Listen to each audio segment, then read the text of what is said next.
नमस्कार, जय हिंद दोस्तों। मैं अमरपाल सैनी एक बार फिर हाजिर हूं आप सभी के बीच एक नए चैप्टर और एक नए टॉपिक के साथ।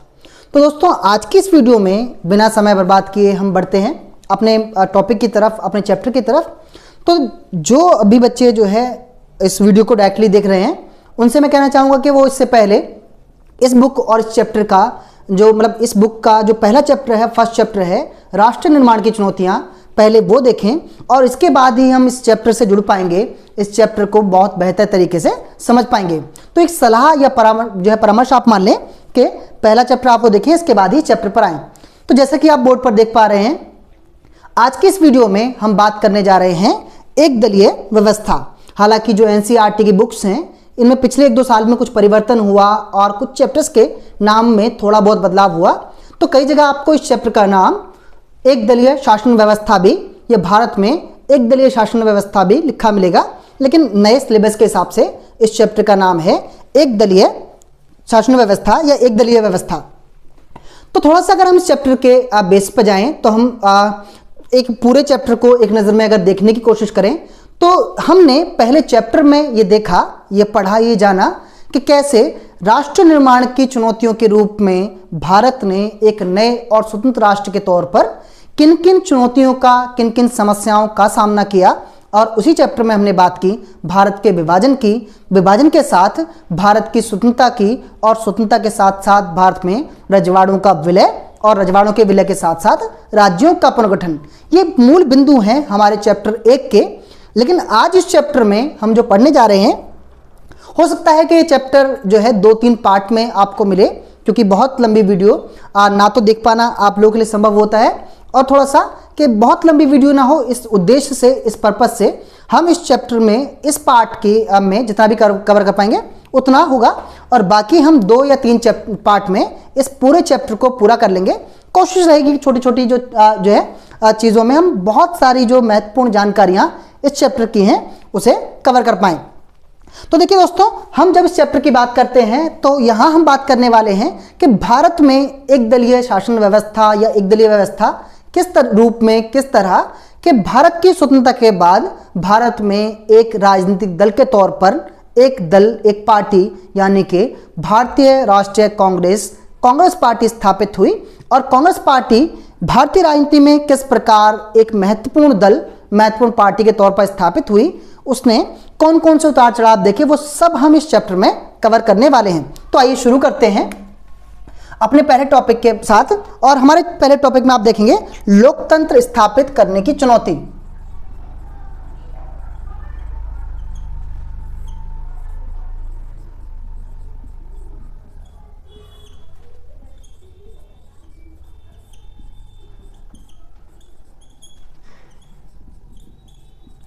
तो दोस्तों, जब हम चैप्टर की शुरुआत में लोकतंत्र स्थापित करने की चुनौती की तरफ बढ़ते हैं, तो हमें वहाँ जो कुछ महत्वपूर्ण बातें और कुछ महत्वपूर्ण तथ्य जो याद रखने हैं। पहली बात तो ये कि देखिए, भारत 1947 में आज़ाद हुआ। ये हमारी एक सामान्य सी जो है समझ, एक सामान्य सी जानकारी हम पहले ही चैप्टर से पढ़कर आए हैं कि भाई 15 अगस्त 1947 को 1947 को भारत को स्वतंत्रता मिली। स्वतंत्रता के बाद कुछ थोड़ा सा समय लगा,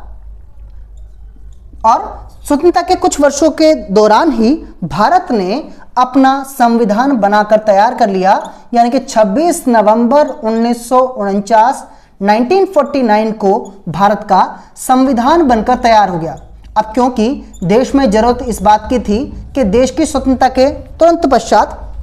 भारत का जो संविधान है वो जो है तैयार कर लिया जाए, बना लिया जाए, क्योंकि देश में राष्ट्र निर्माण के तौर पर जब हम बात करते हैं, तो वहाँ ये बात बहुत महत्वपूर्ण है कि भारत की स्वतंत्रता के लगभग जो है इसी अंतराल में, लगभग उसी अवधि में देश में संविधान को बनाने का काम जारी था। एक तरफ जहाँ देश में स्वतंत्रता के समय या बंटवारे के समय त्रासदी मची हुई थी, वहीं उस समय भारत में संविधान सभा अपना काम कर रही थी और संविधान के निर्माण में लगी हुई थी। स्वतंत्रता के कुछ ही वर्षों बाद, यानी कि 26 नवंबर 1949 को भारत का संविधान बनकर तैयार हो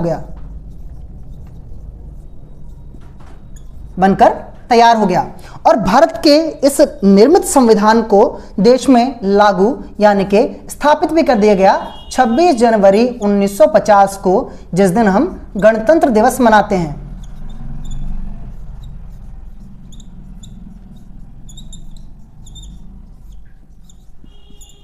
थोड़ी सी अगर हम थोड़ा सा जो है डीप डाइव करें तो देखिए, हम जब बात करते हैं कि भारत का संविधान जो है बनकर तैयार हुआ 26 नवंबर 1949 को, और इसी दिन को हम देश में हर साल संविधान दिवस के रूप में मनाते हैं। साथ ही साथ हम बात कर रहे हैं 26 जनवरी 1950 को, यानी 26 जनवरी 1950 देश का गणतंत्र दिवस, जिस दिन देश में संविधान की स्थापना कर दी गई, देश को एक गणतंत्र के तौर पर, एक गणतंत्र राष्ट्र के तौर पर स्थापित कर दिया गया। तो यहाँ हम जो 2-3 तारीखें हम साथ लेकर चल रहे हैं कि 47 में 1947 में भारत के बंटवारे और भारत की स्वतंत्रता के तत्पश्चात में कुछ ही वर्षों बाद भारत का संविधान बनकर तैयार हो गया। और क्योंकि देश के संविधान में ये निहित है, देश के संविधान में शामिल है कि देश की शासन व्यवस्था कैसी होगी, इस सब का विवरण, इस सब का ब्यौरा भी देश के संविधान में शामिल था। लेकिन यहाँ सबसे बड़ी जो चुनौती देश के सामने इस बात को लेकर थी कि भारत जैसे देश में लोकतंत्र की स्थापना, यानी कि एक ऐसी शासन व्यवस्था जहां पर आम लोगों को बहुत अधिक महत्व दिया जाए, बहुत अधिक जो है कह सकते हैं कि वैल्यू दी जाए, इस बात को लेकर देश की जो हमारे उस समय के राजनेता हैं, उस समय के राष्ट्रवादी लोग हैं, उनका ही मत जो है विभेदों से भरा हुआ था। जहां एक और देश में एक बड़ा पक्ष इस बात को लेकर दृढ़ था कि देश में संविधान की स्थापना के साथ लोकतंत्र की स्थापना को ही प्राथमिकता दी जाए। एकमात्र जो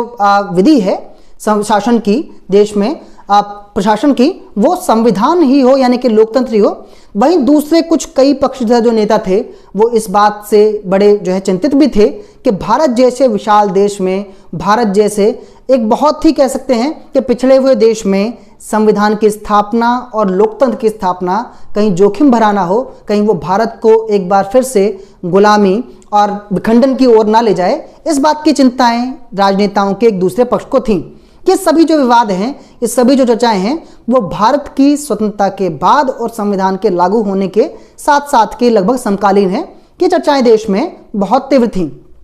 अब जब देश में जो है लगभग एक बड़ा तबका राजनेताओं का इस बात को लेकर दृढ़ था कि देश में संविधान की स्थापना, संविधान का निर्माण का एकमात्र उद्देश्य लोकतंत्र की स्थापना ही है, तो देश में लोकतंत्र की स्थापना को लेकर जो चलने वाला जो एक पक्ष है, एक जो धड़ है राजनेताओं का, वो बड़ा सटीक, वो बड़ा जो है इस बात को लेकर दृढ़ था कि देश में संविधान की स्थापना और लोकतंत्र ही एकमात्र साधन है। संविधान की स्थापना हो चुकी थी और संविधान की स्थापना के साथ ही ये मत था कि भाई देखिए, देश में लोकतंत्र का शासन होगा। और लोकतंत्र के शासन की प्रक्रिया किस प्रकार पूरी होगी कि देश में चुनाव होंगे और चुनावों में जीते गए जो प्रशासक हैं, जो राजनेता हैं, वो देश का शासन चलाएंगे, यानी कि आम जनता अपने प्रतिनिधियों को चुनेगी और इस तरह देश का शासन चलेगा। इसी जो है कड़ी में, इसी राह पर कदम बढ़ाते हुए एक जो काम 1950 में, यानी कि 26 जनवरी से मात्र एक दिन पहले 25 जनवरी 1950 को हो चुका था। तो 25 जनवरी 1950 को देश में इस विचार को मजबूती से लागू करते हुए कि देश में लोकतंत्र होगा, चुनाव आयोग की स्थापना, या जिसे आप निर्वाचन आयोग के नाम से भी जानते हैं, 25 जनवरी 1950 को हो चुकी थी। चुनाव आयोग, या फिर इसे हम आमतौर पर निर्वाचन आयोग के नाम से भी जानते हैं, इंग्लिश वाले बच्चे इसे इलेक्शन कमीशन के नाम से जानते हैं। तो देखिए 25 जनवरी 1950 को देश में वो संस्थान, वो विभाग, वो कह सकते हैं कि संस्था बना दी गई थी कि जिसे देश में देश के भाग्य का निर्धारण करना था, यानी देश में चुनाव कराने की जो जिम्मेदारी जिसे सौंपी गई वो था देश का चुनाव आयोग। एक और बात यहाँ हम जोड़ते चलें कि देखिए 25 जनवरी 1950 को चुनाव आयोग की स्थापना हुई, इसलिए हर साल हमारे देश में 25 जनवरी को मतदाता दिवस भी मनाया जाता है। क्योंकि हम बात कर रहे हैं, जब किसी चीज़ को पढ़ और समझ रहे हैं तो हम क्यों ऊपरी तौर पर पढ़ें, कुछ जो चर्चाएं हैं उससे जुड़ी हुई चीज़ें हैं उनको भी साथ लेते चलें। तो एक वोटर्स डे यानी कि मतदाता दिवस भी हमारा 25 जनवरी 1950 को स्थापना हुई चुनाव आयोग की, इसीलिए हर साल 25 जनवरी को हमारा वोटर्स डे भी मनाया जाता है। इसी के साथ साथ एक जो जरूरी चीज़ मैं आप सभी के साथ शेयर करना चाहूँगा कि क्योंकि देखिए शायद बहुत कम लोगों को पता होगा कि हमारे यहाँ यानी पूरे भारत में चुनाव आयोग यानी कि पहचान पत्र बनवाने, मतदाता सूची के संबंध में जैसे हम कॉल पर जब भी हमें मोबाइल फोन से रिलेटेड कोई भी जानकारी चाहिए, हर विभाग का अपना एक कॉल सेंटर नंबर होता है। तो मेरा ख्याल है कि बहुत कम लोगों को जानकारी होगी कि हमारे देश में जो मतदाता विभाग है यानी कि इलेक्शन कमीशन है, उसका जो कॉल सेंटर नंबर है वो 1950 है, 1950 भी है। चलिए अब देखिए, क्योंकि देश में यह तय था कि देश में चुनाव होंगे और चुनावों में जीते गए प्रतिनिधि ही देश में लोकतंत्र की जो कह सकते हैं कि आशा थी, अभिलाषा थी, उसको आगे लेकर बढ़ेंगे। तो ये सब जो तय होने के साथ देश में चुनाव आयोग की स्थापना हुई। चुनाव आयोग की जब बात कर रहे हैं तो क्यों ना हम ये और जान लें चुनाव आयोग के बारे में ही कि देखिए, हमारे चुनाव आयोग की स्थापना संविधान के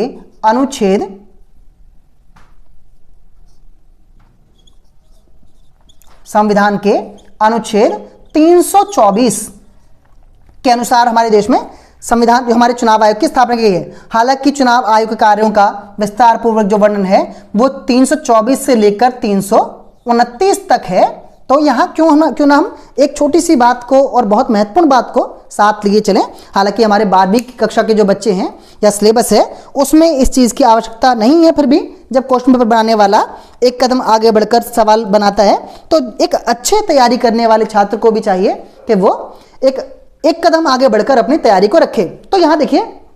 हम चुनाव आयोग तक पर पहुंच चुके हैं। और जब हम बात करते हैं भारत में चुनाव आयोग की स्थापना के साथ साथ देश में चुनावों के कराए जाने की, तो देखिए अब 1950 में और 50 के प्रारंभ में ही यानी कि जनवरी 1950 में चुनाव आयोग की स्थापना हो चुकी थी। और लगभग ये तय था, सभी लोग अनुमान लगा रहे थे कि 1950 में ही किसी भी समय देश के पहले आम चुनाव या सभी स्तरों के चुनाव हैं वो करा लिए जाएंगे और 1950 में ही लगभग देश में एक मजबूत जो सरकार है वो स्थापित हो जाएगी। लेकिन भारत जैसे देश में चुनाव कराना और देश में संविधान की दृढ़ता से, मजबूती से स्थापना करना इतना भी आसान नहीं था। जहां एक और भारत के ही लोग इस बात को लेकर संशय में थे, इस बात को लेकर शक में थे कि भारत में लोकतंत्र जैसी अवधारणा स्थापित हो भी पाएगी या नहीं, ठीक उसी समय लगभग विश्व का हर एक जो कह सकते हैं देश है इस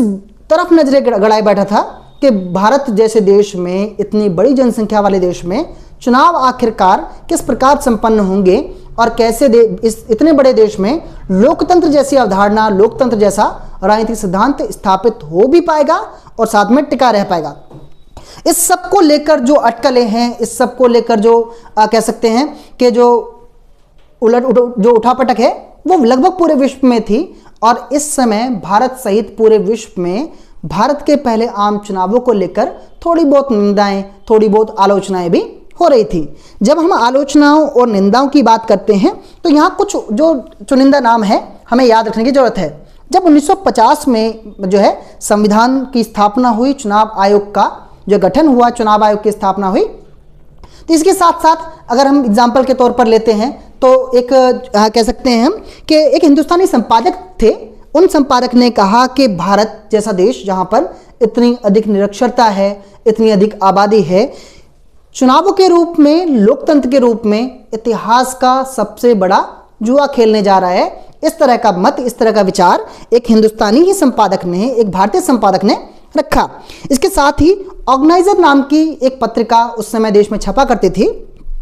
और ऑर्गेनाइजर नाम की पत्रिका ने मतलब अब एक वक्तव्य, एक स्टेटमेंट छापा कि पंडित नेहरू अपने जीते जी भारत में चुनावों के रूप में होने वाली असफलता या सार्वभौमिक चुनाव के रूप में होने वाली जो एक असफल प्रयास को अपने जीते जी देख लेंगे और देखकर पछताएंगे। इस तरह का स्टेटमेंट ऑर्गेनाइजर नाम की पत्रिका ने छापा। इसके साथ साथ एक अंग्रेज नुमाइंदे उस समय के हैं, उन्होंने कहा कि पंडित नेहरू अपने जीते जी भारत में सार्वभौमिक चुनावों के नाम पर होने वाली बेहूदी नौटंकी देख लेंगे और देखकर पछताएंगे। इस तरह के मत, इस तरह के विचार, इस तरह की अटकलें देश में और देश के बाहर लग रही थी भारत में चुनावों को लेकर, भारत में लोकतंत्र को लेकर।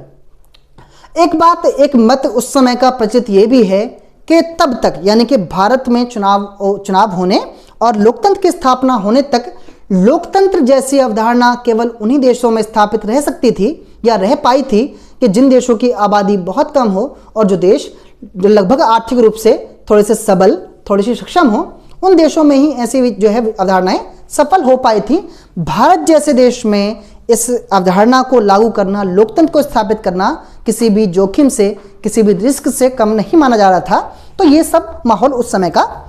देश में चुनावों के समय का है। अब हम जब चुनावों की बात करते हैं तो कुछ जो महत्वपूर्ण जानकारियां हमें अपने भारत के चुनावों से, प्रथम जो चुनाव हैं उनको लेकर ध्यान रखनी है। वो ये कि देखिए, भारत में जो पहले आम चुनाव हैं उसके आंकड़ा या उसका कुछ डेटा जो महत्वपूर्ण हमारे लिए है वो हमें ध्यान रखना है। तो देखिए, भारत में पहले आम चुनाव में 17 करोड़ मतदाता, 17 करोड़ मतदाता मतलब 17 करोड़ वोटर्स को, और ये वोटर्स यानी उस समय की जब बात करें तो भारत में साक्षरता दर मात्र 15% थी। भारत की कुल आबादी की साक्षरता दर जब मात्र 15% रही हो, इस आबादी में 17 करोड़ देश में मतदाताओं को देश के भाग्य का निर्धारण करना था। और एक बात हम यहाँ और जोड़ते चलते हैं कि देखिए, भारत में आज वोट देने की यानी कि मतदाता की जो न्यूनतम आयु है वो 18 वर्ष है, लेकिन 1989 से पहले ये आयु 21 वर्ष हुआ करती थी। यानी हम जब 17 करोड़ मतदाताओं की बात कर रहे हैं तो ये वो मतदाता कि जो मतदाता 21 साल से ऊपर के थे, 21 साल की उम्र पूरी कर चुके थे। तो 17 करोड़ मतदाताओं को भारत के भाग्य के निर्धारण के लिए 3200 विधायकों का यानी कि 3200 विधायक और 489 सांसदों का चुनाव करना था। अगर हम मोटे मोटे तौर पर आंकड़े देख लें भारत के चुनावों के,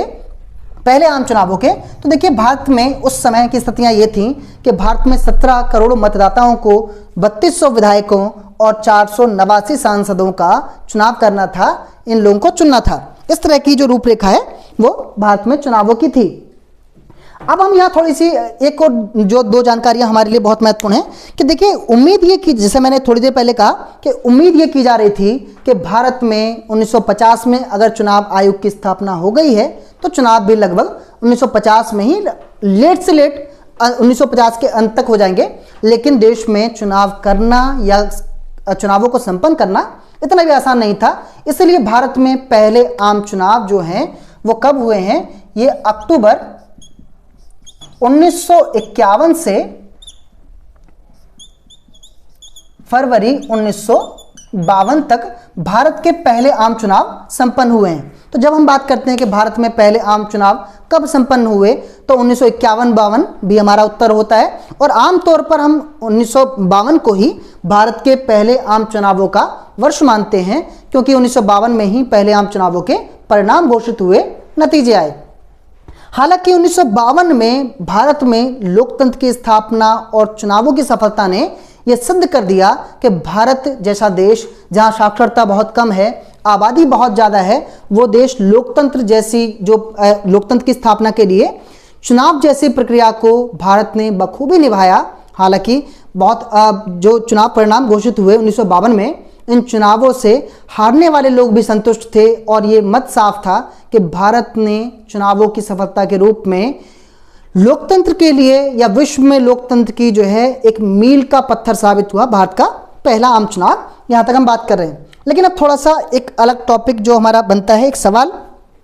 जो यहाँ से बनता है कि देखिए, भारत में पहले आम चुनाव कराना इतना सरल, इतना आसान नहीं था, इतना इजी भी नहीं था भारत में चुनाव कराना। तो यहाँ एक जो टॉपिक हमारा बनता है कि भारत के पहले आम चुनाव कराने में कौन कौन सी समस्याएं, कौन कौन सी चुनौतियां देश को जो है पेश आई, देश ने उन चुनौतियों का सामना किया। इसी के साथ जो उस टॉपिक को बात करने से पहले, यानी कि भारत में पहले आम चुनाव की चुनौतियों की बात करने से पहले हम दो एक चीज़ें और जान लें कि देखिए, अगर भारत में जो है चुनाव आयोग की स्थापना 1950 में हुई तो देखिए यहाँ पर हम एक चीज़ और जान लें कि भारत में जो हमारा चुनाव आयोग है यानी कि निर्वाचन आयोग है, निर्वाचन आयोग के सबसे बड़े अधिकारी भारत में चीफ इलेक्टोरल कमिश्नर यानी कि चीफ इलेक्शन कमिश्नर कहलाते हैं। और भारत के पहले मुख्य चुनाव आयुक्त, हिंदी में कहें या इंग्लिश में कहें, चीफ जो है इलेक्शन कमिश्नर। तो भारत के प्रथम जो मुख्य चुनाव आयुक्त हैं, मुख्य चुनाव आयुक्त इन्हें हम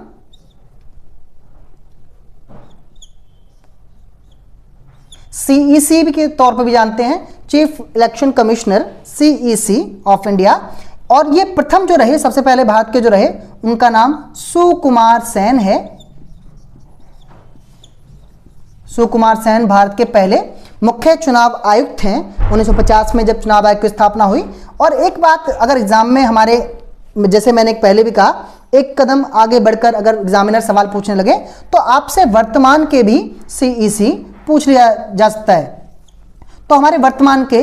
CEC जो हैं वो राजीव कुमार हैं।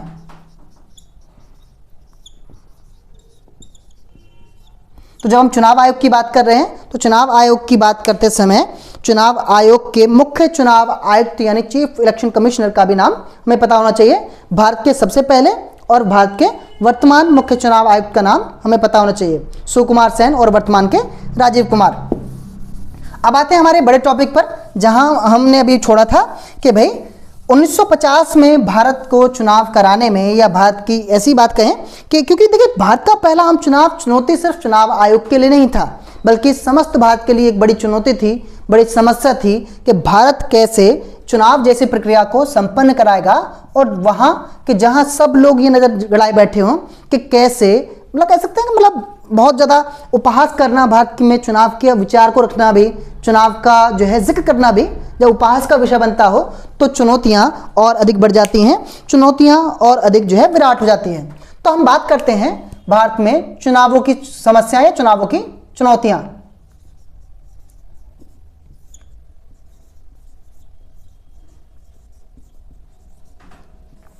तो देखिए भारत में पहले आम चुनाव कराने में कौन कौन सी समस्याएं आई। सीधा सवाल आपसे एग्जाम में पूछता है, एग्जाम में आपसे ये पूछें कि भारत में पहले आम चुनाव कराने में, या यही पूछ लें कि चुनाव कराने में कौन कौन सी समस्याओं का सामना किया या कौन कौन सी चुनौतियां पेश आई, हम उस तौर पर इस सवाल के आंसर के तौर पर बात करते हैं चुनावों की समस्याएं। तो देखिए जिस समय की हम बात कर रहे हैं उस समय अगर हम चुनौतियों और समस्याओं का जिक्र करें तो सबसे पहली चुनौती, सबसे पहली समस्या जो चुनाव आयोग के और देश के सामने पेश आई वो थी मतदाता सूची तैयार करने की समस्या।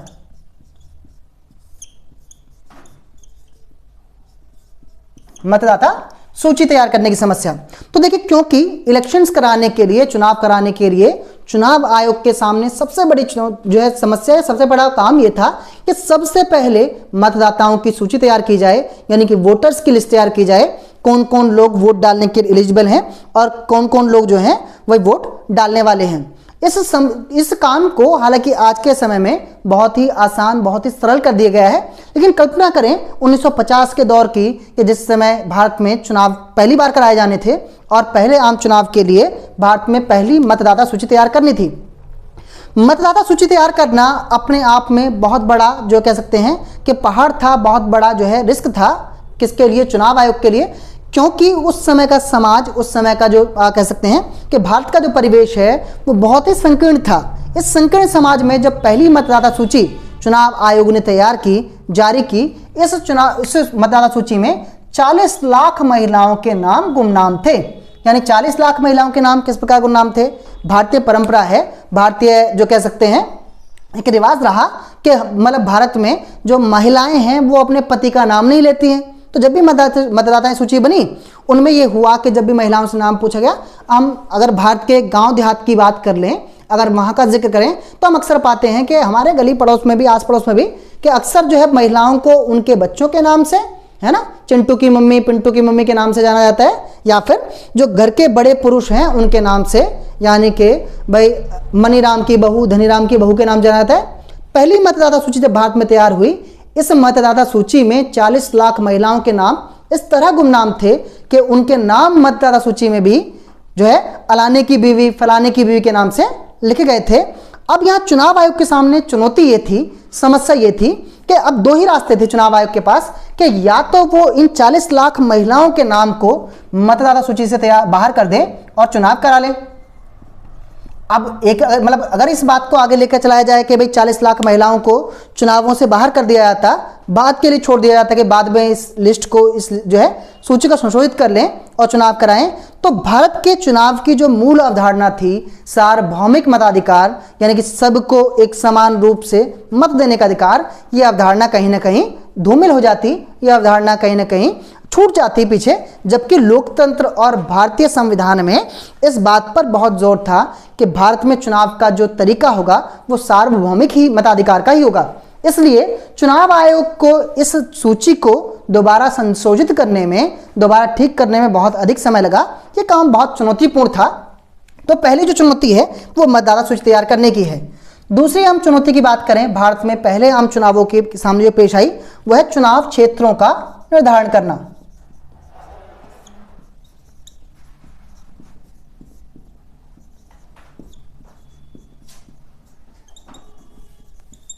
चुनाव क्षेत्रों का निर्धारण अगर आज के रूप में हम देखें, आज के परिप्रेक्ष्य में हम देखें तो हम पाते हैं कि कोई भी क्षेत्र, कोई भी इलाका, कोई गली, मोहल्ला, मकान सब निर्धारित है कि कौन सा मकान, कौन सी गली, कौन सा मोहल्ला किस चुनाव क्षेत्र में आता है, किस लोकसभा क्षेत्र में आता है, किस विधानसभा क्षेत्र में आता है, किस वार्ड में आता है, कि सब कुछ तय है। लेकिन कल्पना करें कि 1950 में जब भारत में चुनाव पहली बार कराए जाने थे, जिस समय भारत में रजवाड़ों का विलय हो चुका था और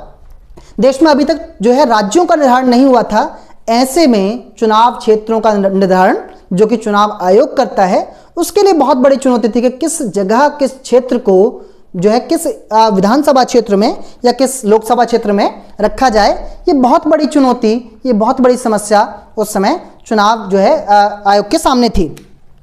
चुनाव आयोग के सामने इसके अलावा एक जो तीसरी चुनौती उस समय सामने आई वो ये कि चुनावों की तैयारियां,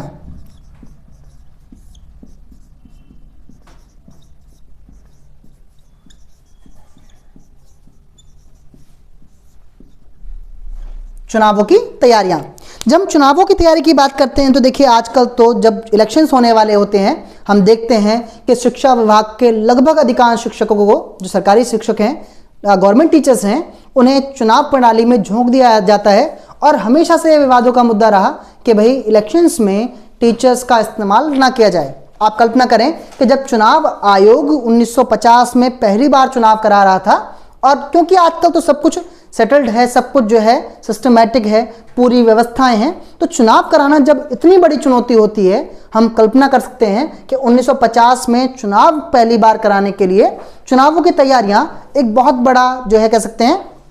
बहुत बड़ा पहाड़, बहुत बड़ी चुनौती देश के चुनाव आयोग के सामने थी। 1950 में जब चुनाव हो रहे थे, जैसे कि आप लोग लगभग नई पीढ़ी के बच्चे तो नहीं, लेकिन जो पिछली पीढ़ी के लोग हैं वो जानते हैं कि बैलेट पेपर पर उस समय इलेक्शंस जब पहली बार होने शुरू हुए और पिछले कुछ 2-3 दशकों से पहले चुनाव जो हुआ करते थे वो बैलेट पेपर पर हुआ करते थे, बैलेट बॉक्स के साथ। ये बैलेट पेपर और बैलेट बॉक्स क्या होता है, तो जैसे हम बक्से देखते हैं, स्टील के बक्से अपने आपने घरों में देखे होंगे जिन पर ताला मार दिया जाता है, ऐसे बैलेट बॉक्स बनाए जाते थे। इन बैलेट बॉक्स को तैयार करना,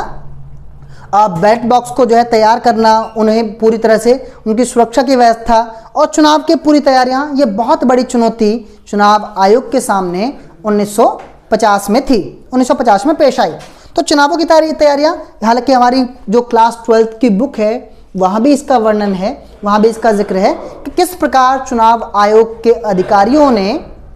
लगभग जो है बड़े जो है परिश्रम के साथ, बड़ी मेहनत के साथ, बड़ी जो है समस्याओं के साथ चुनाव आयोग की तैयारी की। जैसा आज है उस समय भी ये हुआ कि शिक्षा विभाग के लोगों को ही 3 लाख चुनाव अधिकारियों को जो चुनाव अधिकारियों के तौर पर प्रशिक्षण दिया गया, ट्रेनिंग दी गई, और इस तरह भारत में पहले आप चुनाव की तैयारियां करने में बहुत सारी मैन पावर, बहुत सारा श्रम बल, बहुत सारे संसाधनों को लगाया गया। इसी के साथ भारत में जो चौथी समस्या थी वो थी निष्पक्ष चुनाव कराने की।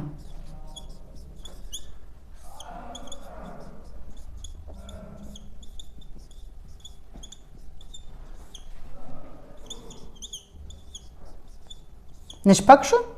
और स्वतंत्र चुनाव कराना उस समय बहुत बड़ी चुनौती थी। निष्पक्ष जिसका अर्थ ये, अगर हम सामान्य सरल शब्दों में कहें कि जिस चुनाव प्रणाली में, जिस चुनाव विधान में किसी भी व्यक्ति विशेष, किसी भी संस्था विशेष का कोई पक्ष ना लिया जाए, यानी कि चुनाव में खड़े हुए सभी लोगों को एक दृष्टि से एक नज़र से देखा जाए तो निष्पक्ष और स्वतंत्र का अर्थ है यहाँ पर कि बिना किसी दबाव के, बिना किसी बाधा के, बिना किसी प्रतिबंध के, बिना किसी हस्तक्षेप के चुनाव कराया जाए। चुनाव आयोग के लिए 1950 में सबसे बड़ी चुनौतियों में से था कि कैसे भारत में निष्पक्ष और स्वतंत्र चुनाव कराए जाएं। इसके साथ ही जब बात करते हैं मतदाता सूची, चुनाव क्षेत्रों का निर्धारण, चुनावों की तैयारियां, निष्पक्ष और स्वतंत्र चुनाव, और यहां हम एक अंतिम बिंदु के तौर पर लें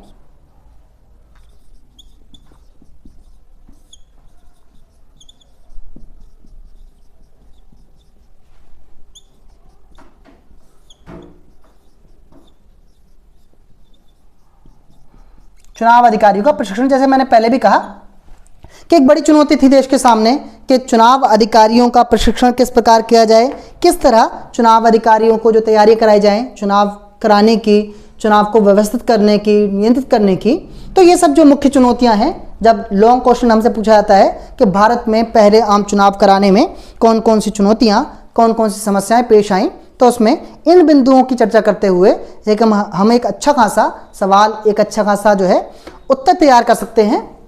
और जो पीछे हमने बात की उस सबको साथ में लेकर। तो आज की इस वीडियो में हम दो खास बिंदुओं पर चर्चा की हमने। एक तो भारत में चुनाव आयोग और चुनाव के जो पहली जो चुनाव है उसकी तैयारियां और पहले आम चुनाव की चुनौतियां या समस्याएं। इसी के साथ जैसा हम अक्सर करते हैं, आज की इस वीडियो में भी आपको दो सवालों के साथ छोड़े जाते हैं, क्योंकि ज़रूरी है ये जानना कि हमने जो भी समय दिया वीडियो पर उसमें कितनी हम समझ बना पाए, कितना हम उसे जान पाए, समझ पाए,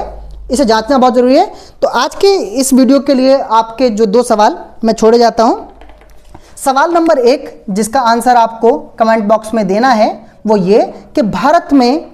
संविधान दिवस किस दिन मनाया जाता है, किस तारीख को मनाया जाता है। और सवाल नंबर 2 कि भारत में चुनाव आयोग के पहले मुख्य चुनाव आयुक्त यानी कि CEC कौन थे। इन दो सवालों के साथ इस वीडियो का आज हम यहीं इसे विराम देते हैं। अगली वीडियो में इसी चैप्टर के जो बचे हुए टॉपिक्स हैं उन्हें कवर करेंगे, और तब तक के लिए जय हिंद, नमस्कार।